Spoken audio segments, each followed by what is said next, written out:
বড় পীর আব্দুল কাদের জিলানী মাহবুবে সুবহানী কুতুবে রব্বানী রাস্তা দিয়া চলতেছেন, একটা কুকুর সামনে দাঁড়ায় গেল।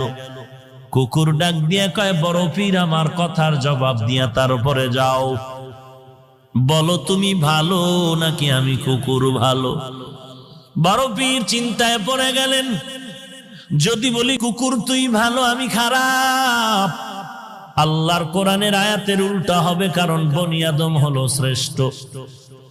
যদি বলি তুই খারাপ আমি ভালো, তো অহংকারী আসিয়া যাবে।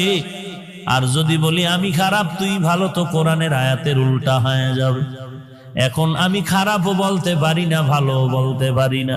আল্লাহর ওলি বান্দা মুরাকাবায় ঢুকলেন, আল্লাহ জবাব দিয়া দিলেন। এই জবাব পাইয়া ডাক দিয়া কয়, কুকুর কবরে যাওয়ার আগে আমি তোকে বলতে পারবো না আমি